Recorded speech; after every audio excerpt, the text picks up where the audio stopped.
Olá, dando sequência, vamos falar agora.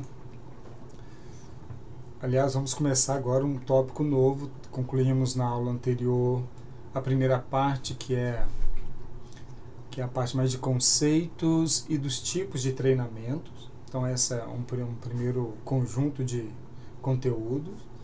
Acabei até esquecendo de falar isso, que é a última aula a gente finalizava esse primeiro conteúdo.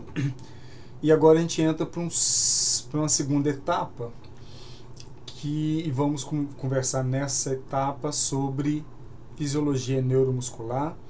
Obviamente a gente vai se concentrar na integração neuromuscular. A fisiologia neuromuscular é bem complexa, ampla, muita coisa. A gente vai se concentrar naquelas coisas que para o treinamento de força são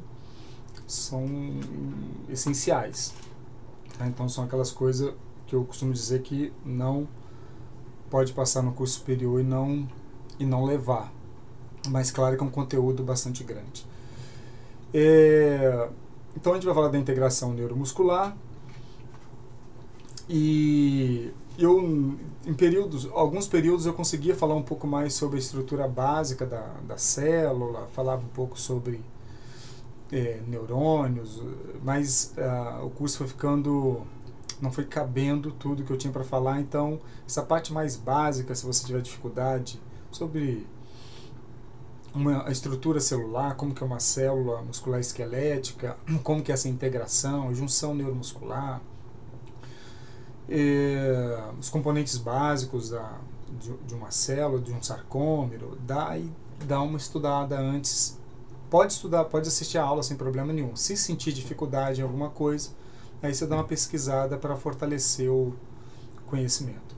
Muito rapidamente, uma célula muscular, ela é composta por 85% de proteínas miofibrilares aproximadamente, e o restante de coisas no sarcoplasma.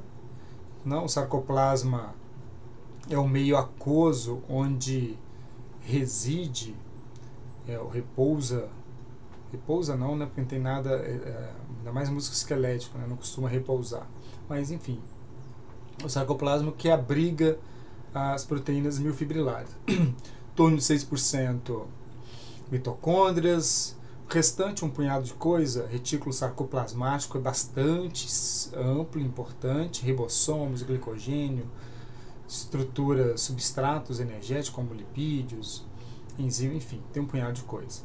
Agora, se você secasse uma célula, você vai descobrir que ela é, na maior parte, água. Em torno de 75% de uma célula será água, incluindo o que a gente está chamando de estruturas contráteis. Esse aqui é o artigo que eu peguei essa figura, e eu costumo colocar algumas figuras assim de algum artigo, exatamente para indicar o artigo, né? Esse é um artigo bem legal, também foi publicado nesse ano. Eu sempre esqueço de falar a data que eu estou gravando. Hoje, 22 de setembro de 2020, esse artigo foi aceito recentemente, em junho. Um artigo bem legal que fala sobre hipertrofia sarcoplasmática, se ela existe ou não, se ela é só uma ficção. É bem legal o artigo. Aqui, entrando numa célula muscular esquelética, entrando no sarcômero propriamente dito, mostrando os filamentos de miosina, né, as cabeças de miosina e actina. Eu gosto particularmente dessa figura, embora eu nem lembre onde eu peguei, mas peguei na internet, porque ela mostra a miosina como aparentemente ela que é uma estrutura tridimensional, que você tem cabeças rodeando essa estrutura,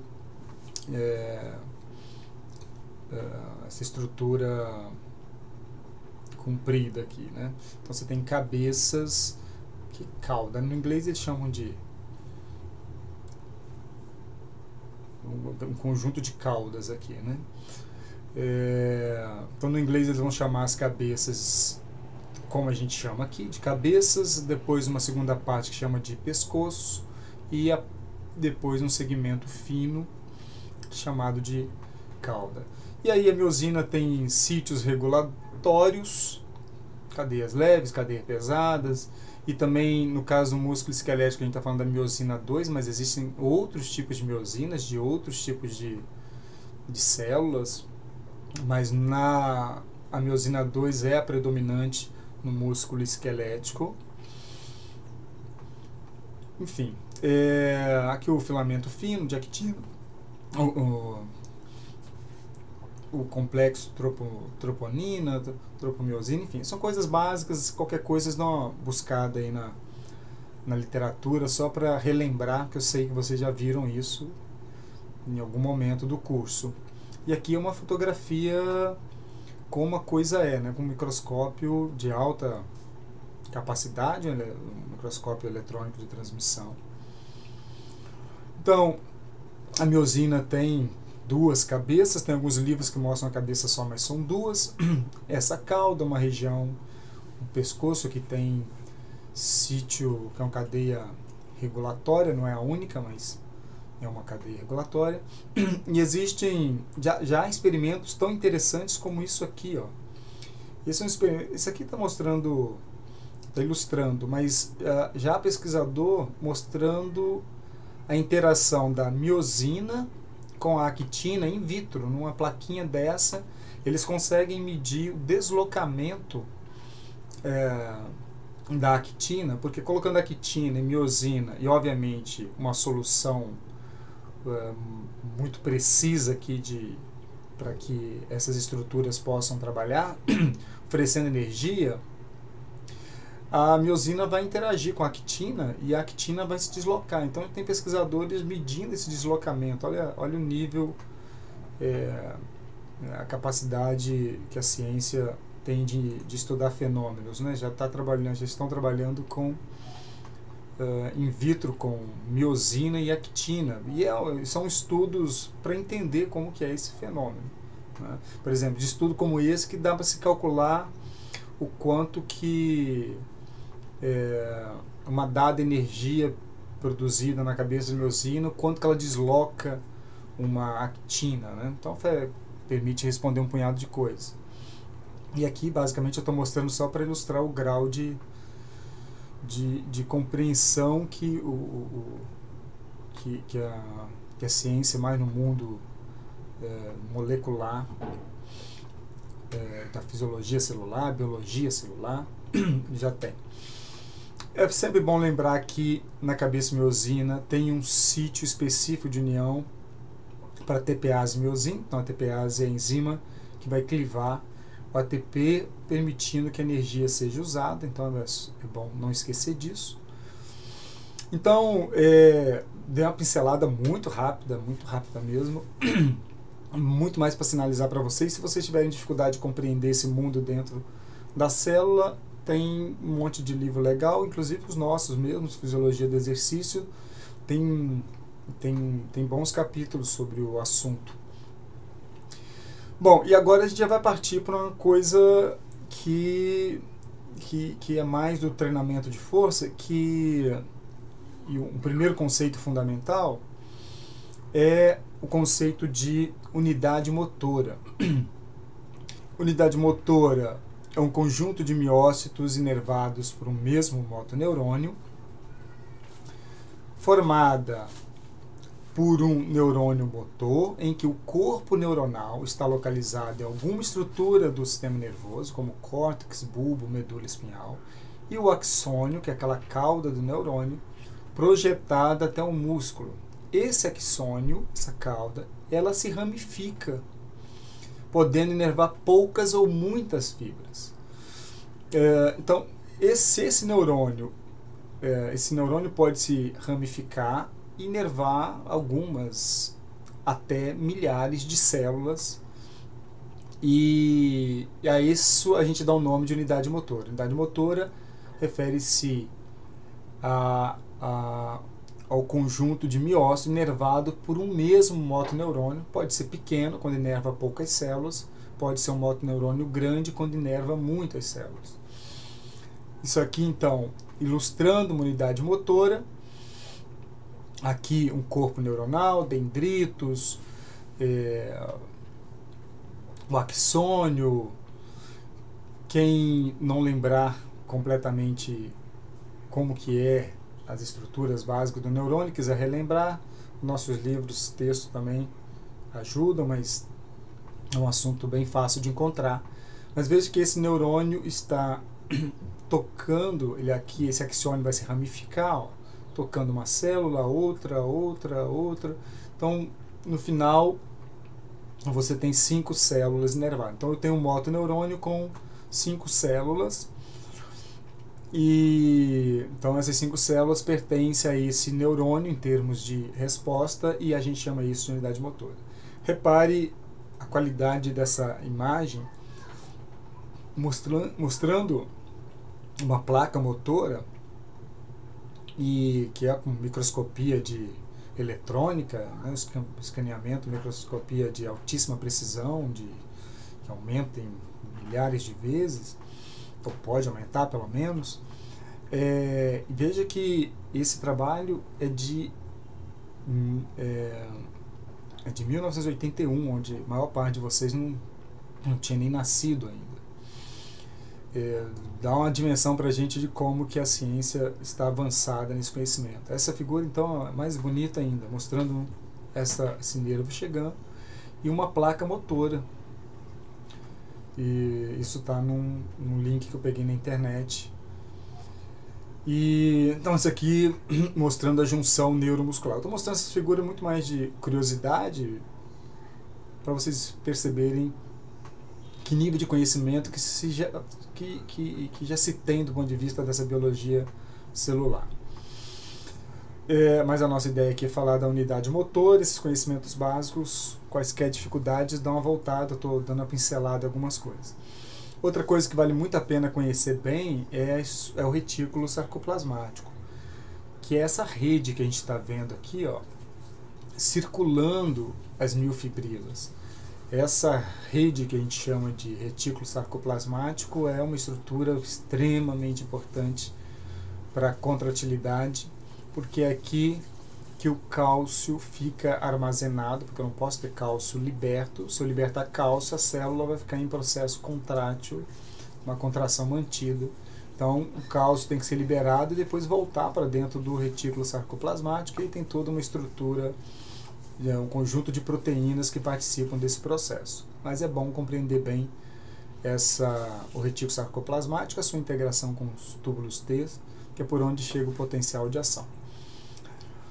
Bom, então o neurônio motor, que é esse conjunto de miócitos inervado por um mesmo motoneurônio, pode ter algumas dezenas, centenas, até milhares, menos comum ter milhares, mas até milhares de células.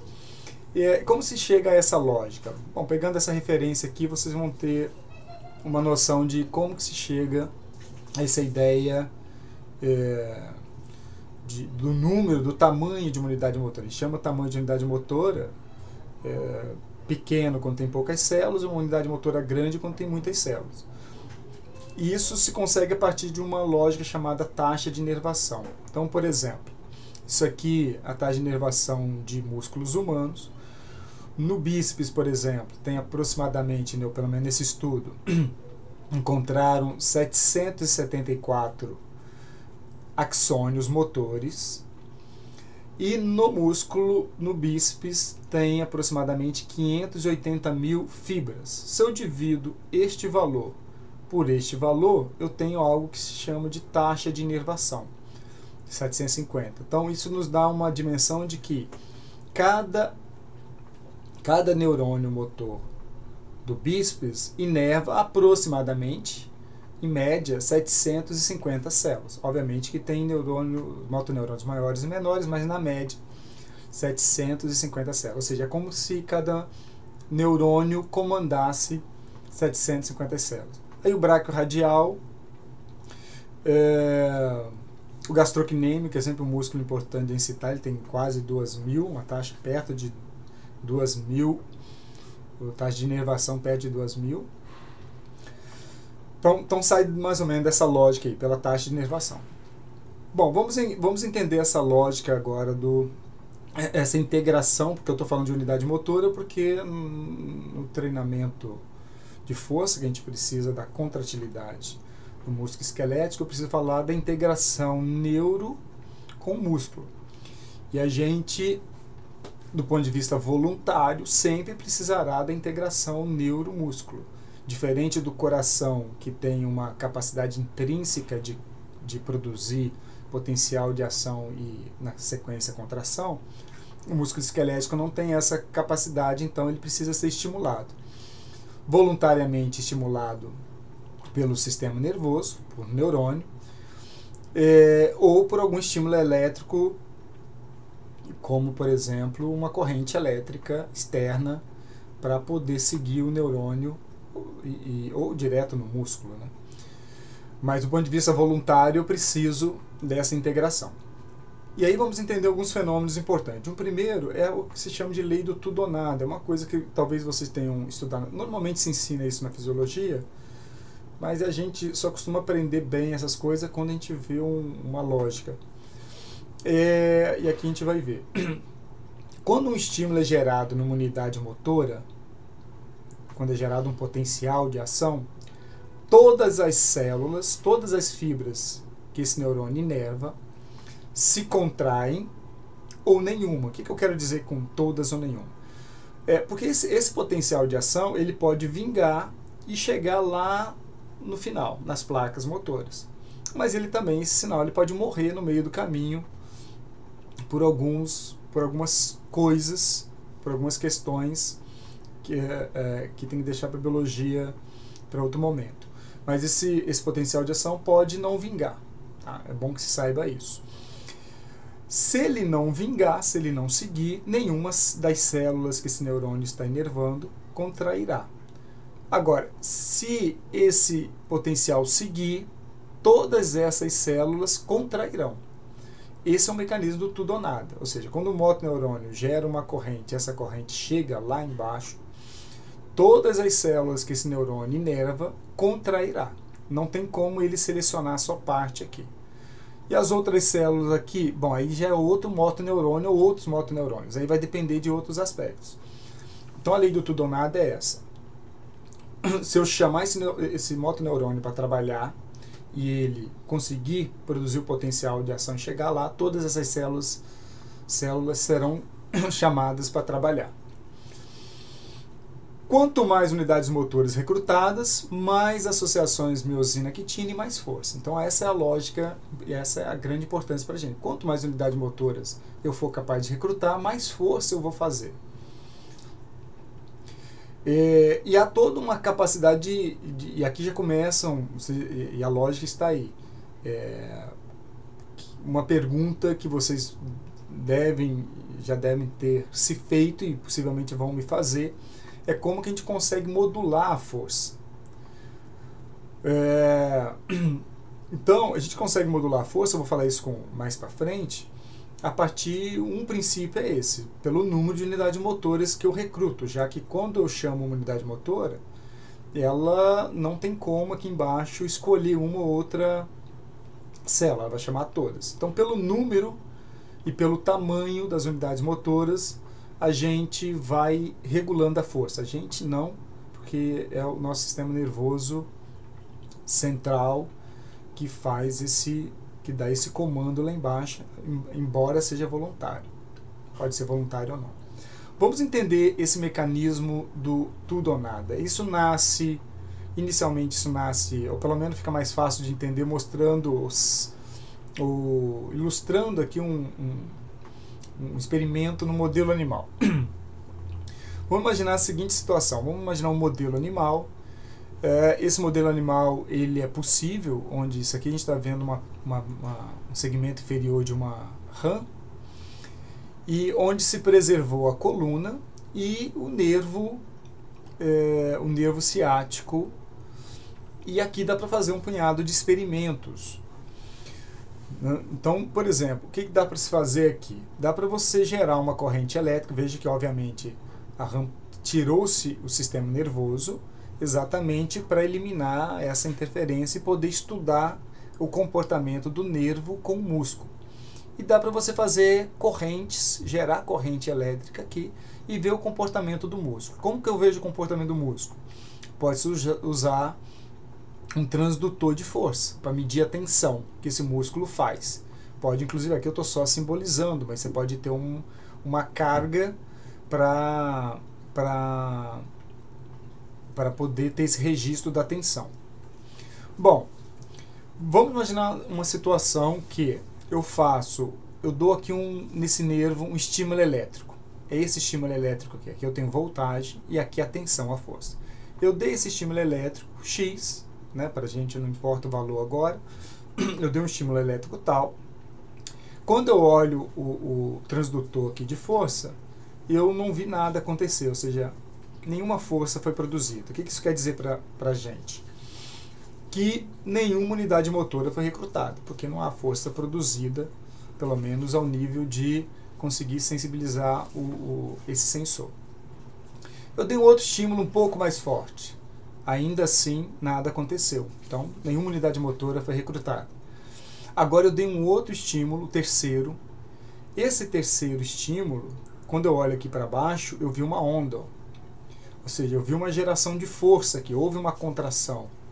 Então, houve uma tensão. Isso quer dizer que recrutou algumas unidades motoras. Não sei quantas, a questão aqui é entender mais esse comportamento. A gente diz que quando isso acontece, é porque alcançou um limiar de excitabilidade. Ou seja, essa corrente que foi gerada aqui, ela foi suficiente para recrutar algumas unidades motoras, portanto, alcançou o limiar de excitabilidade dessas unidades motoras. Agora vamos ver aqui. Eu dei um outro estímulo agora mais forte, o estímulo elétrico mais forte. E aí o que eu vejo aqui embaixo? Uma força maior. Muito provavelmente, ou pelo menos a lógica é essa força é maior porque eu consegui chamar mais unidades motoras. Deu um estímulo agora mais forte. Olha aqui para baixo, a força foi maior ainda, sinal que chamou mais unidades motoras. Dei outro, mais força. Agora, se você vai seguindo isso, aumentando o estímulo elétrico, chegará um momento que vai acontecer isso aqui. Ó. Você deu um estímulo tal, alcançou uma dada força, uma força obviamente maior, dizendo que chamou aqui um punhado de unidades motoras. Depois você aumentou o estímulo elétrico. Você aumentou o estímulo elétrico, quando você olha a tensão aqui, não mudou. Você aumentou mais um pouco, não mudou. O que está sugerindo para a gente aqui? Que todas as unidades motoras foram recrutadas, chegando à capacidade máxima de produzir força. A partir de agora, não adianta aumentar a intensidade elétrica, né, da corrente, porque não vai conseguir produzir mais força, porque não tem mais unidades motoras para recrutar. Então, aqui já dá uma sinalização para a gente de como que a gente modula a força. A gente modula forças pelo número de unidades motoras que a gente consegue mobilizar. Quando eu, por exemplo, precisar realizar pouca força, como levantar uma caneta da mesa, eu vou chamar poucas unidades motoras. Para isso, o cérebro vai gerar uma corrente elétrica baixa. Porque numa corrente elétrica baixa, ele chama algumas unidades motoras, mas não chama as outras. Quando eu preciso fazer muita força, aí ele vai gerar uma corrente elétrica alta, porque além dessas unidades motoras aqui, que são recrutadas no limiar mais baixo, também chamará unidades motoras com limiar de excitabilidade mais alto. Então essa é uma primeira sinalização de como o nosso sistema nervoso, principalmente o córtex motor, consegue gerenciar a produção de força, modular a força. Outro mecanismo importante, além da intensidade dessa corrente, é um fenômeno chamado somação em onda, que tem a ver com a importância da frequência do estímulo. Vou mostrar isso aqui para vocês. Eu também tenho tempo que eu peguei essa figura na internet, não lembro exatamente aonde. Mas enfim, são figuras que aparecem em outros livros também, só porque estava bonitinho aqui. Então, vamos entender a lógica. Imagine agora eu tenho aqui um transdutor de força medindo a tensão, e agora cada T aqui, ó, o tweet, o S de estímulo, é porque houve um estímulo elétrico. Então, houve um estímulo elétrico, a célula ou o músculo que estiver medindo tem uma contração, depois o relaxamento. Agora, olha que interessante. Gerou uma força. Deixa eu ver se eu não sinalizei aqui. Mas gerou uma força. Agora eu dei um outro estímulo e não esperei completamente o relaxamento. Antes de relaxar completamente, dei outro estímulo seguido. Então não dei um espaço tão grande. Veja que aqui eu dei um espaço grande. Uma frequência baixa aqui. Aqui eu aumentei a frequência. Então dei um estímulo, na sequência dei outro. Olha o que aconteceu. A força foi maior. Então eu tenho um fenômeno aqui que um estímulo... eu tenho, bom, o primeiro estímulo gerou uma força, um segundo estímulo produz uma força que se soma ao primeiro, gerando uma tensão maior. Bom, aí esperei relaxar completamente, e aqui gerou uma curva com uma frequência maior. Deu um estímulo, outro, veja que a tensão foi maior. Então, quando aumentou a taxa de disparo, a taxa de, do estímulo elétrico, a força aumentou por uma somação, e daí vem o termo somação em onda, mostrando que o aumento da frequência dos estímulos elétricos será capaz de aumentar a força também. Daqui a pouco a gente entende a lógica. Mas há uma situação que se você pode aumentar, você vai aumentar, obviamente que nos experimentos eles vão aumentando para ver o comportamento, aí tem experimento tudo quanto é jeito na literatura. Agora, chega uma hora que não consegue mais, por mais que você acelere, chega num platô, né? Isso aqui é chamado de tetania, ou tétanos, né? Isso aqui seria um tétanos incompleto, e aqui uma tetania completa, que é sinalizando o máximo de força que é capaz de produzir, que é possível produzir a partir da taxa de disparo ou da frequência de estimulação. Aqui embaixo uma observação, essa onda será larga numa unidade motora tipo 1, que a gente vai falar mais à frente, e será mais estreita, mais curtinha numa unidade motora do tipo 2. A unidade motora do tipo 1, ela é mais lenta para contrair e para relaxar. Então ela vai ter um formato de onda mais largo. A unidade motora do tipo 2 vai ter um formato mais estreitinho, sobe mais rápido e desce também mais rápido. Então esse fenômeno aqui também mostra para a gente que pela taxa de disparo, aumentando a taxa de disparo, o córtex motor consegue gerenciar também a produção de força. Então eu tenho dois mecanismos de produção de força e para gerenciar o número de unidades motoras recrutadas e com que taxa eu vou recrutar essas unidades motoras. Eu posso recrutar uma unidade motora tal a uma dada taxa de disparo, mas na sequência acelerar. E essa mesma unidade motora produzirá mais força agora. Então você chama a unidade motora, ela produz uma dada força. Você aumenta a taxa de disparo, ela vai aumentar a força. Eu estou citando esse artigo porque é o artigo dessa observação aqui. É um artigo muito legal, eu cito ele em várias aulas. E um artigo novo, agora de 2019. Vamos ver esse comportamento em humanos. Esse aqui é um artigo de agora, de 2020. Esse artigo é muito legal.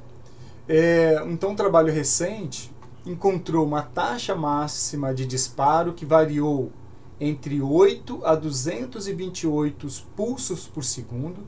Chamar a atenção aqui que o neurônio motor, ele trabalha por aquilo que a gente chama de pulso, né? Por disparo, taxa ele trabalha por dando disparo, não é uma informação contínua, dá um estímulo e fica contínuo, ele vai dando pulsos, e daí no inglês eles vão chamar de fire, por exemplo, o shot, enfim, mas são aqui no Brasil costuma chamar de impulso, de pulsos, enfim, tem vários termos.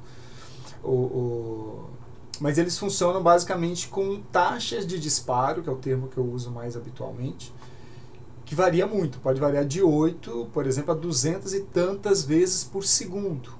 Então, num segundo, um neurônio motor pode gerar mais de 200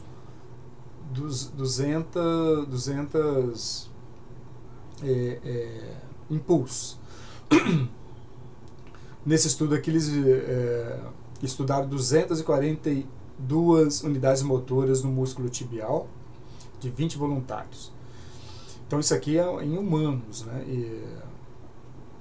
Como esperado, a maior taxa de disparo gerou força. Isso, né, já se sabia classicamente, eles encontraram isso também. Naquele artigo anterior que eu citei ali do Airborne, que é um estudo bem legal, ele mostra mais ou menos como que esse comportamento, e essa figura é bem interessante, porque aqui ela mostra como que é o comportamento do número de total de fibras que são ativadas, do tipo 1, tipo 2, tipo, aqui eles mediram AX, né, e tipo 2X. O 2X é o que antigamente se chamava de 2B, tá? Mas atualmente se chama de 2X. Então, primeiro se recruta porque o limiar de estabilidade é mais baixo. Se recruta primeiro as unidades motoras do tipo 1. Depois, como o limiar de estabilidade é mais alto, as do tipo 2A. Depois 2AX e por último a 2X. As 2X são chamadas aquelas situações que você precisa produzir muita força ou força muito rápida. Então esse é um mecanismo de gerenciar a produção de força.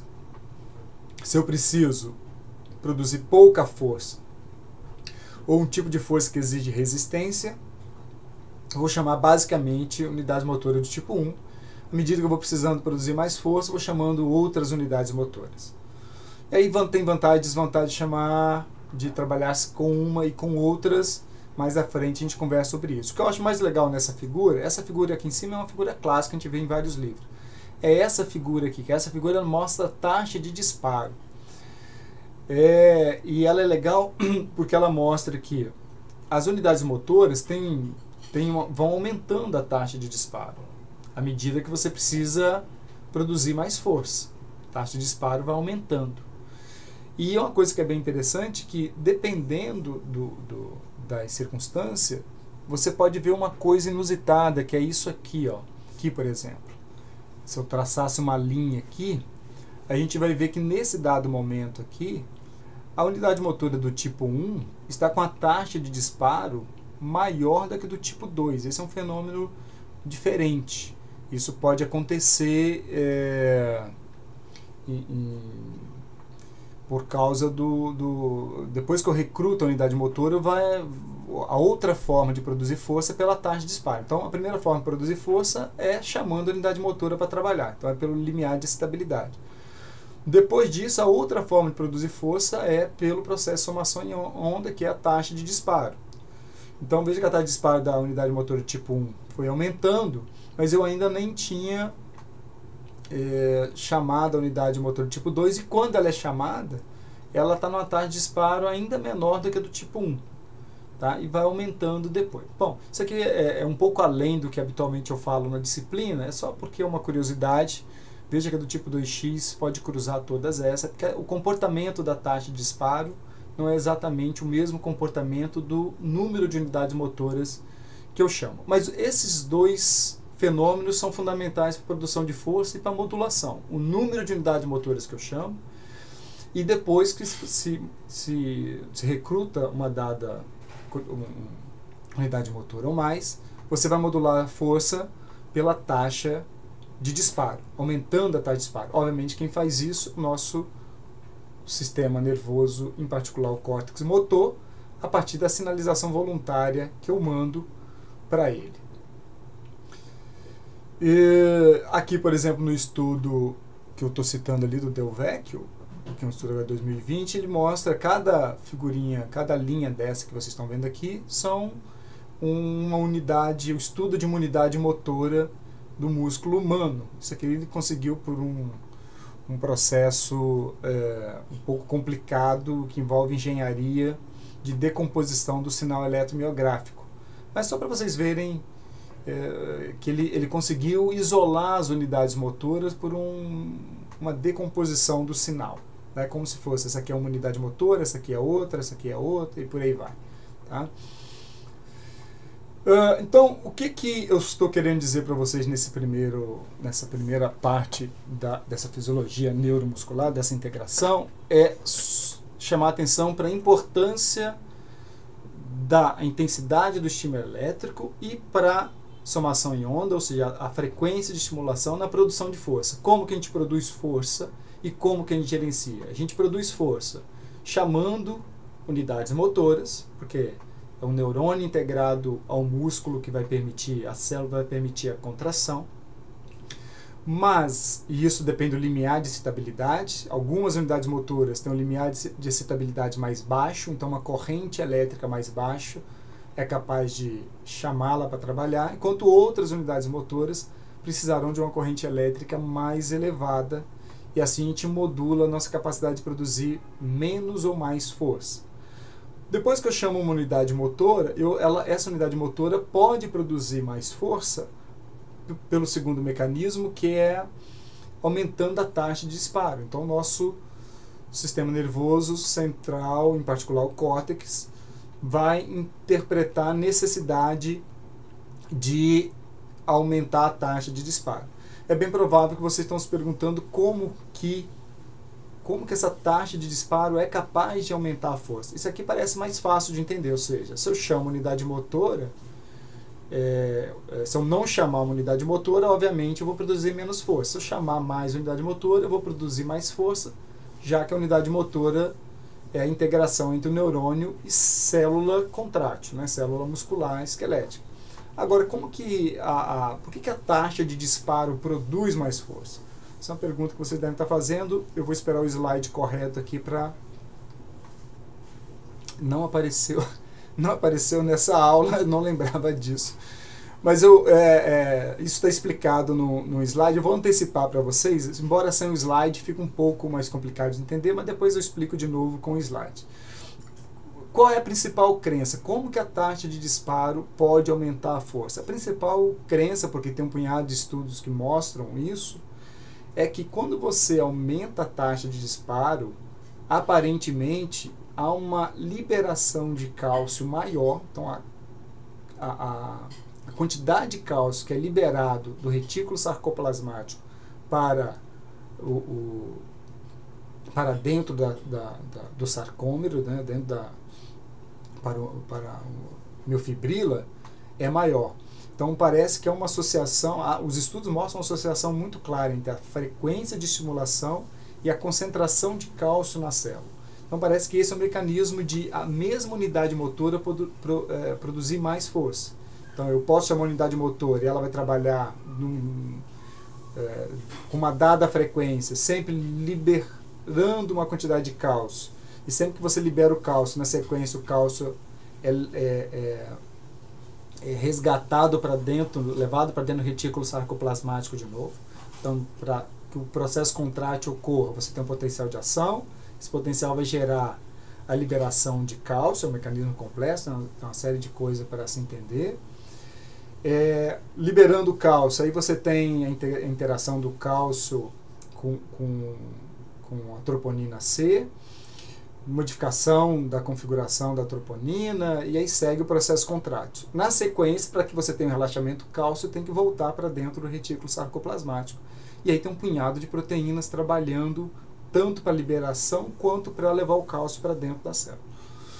Então, quando você trabalha na dada frequência, isso acontece. Libera o cálcio e leva ele para dentro do retículo de novo. Libera e leva para dentro. Quando você aumenta a taxa de disparo, você jogaria uma quantidade de cálcio maior para o meio interno da célula, para o meio contrátil, e com isso produziria mais força. Tá? Mais adiante, eu pensei que eu tinha colocado nessa aula, eu coloco uma ilustração simbolizando, concluindo isso aqui. E agora eu estou lembrando por que eu deixei para a próxima aula, exatamente para começar na próxima aula, a partir de um resumo dessa aqui, de como que o estímulo elétrico, a intensidade do estímulo elétrico e a frequência de estimulação contribuem para produzir força, tá? Então essa é a nossa primeira aula dessa integração neuromuscular. A gente vai ter, eu não lembro exatamente quantas, mas a gente vai ter algumas até a gente poder aprender pelo menos o mais fundamental, mais básico disso aqui. Então, dou um descanso para vocês e mais à frente a gente se encontra numa outra aula.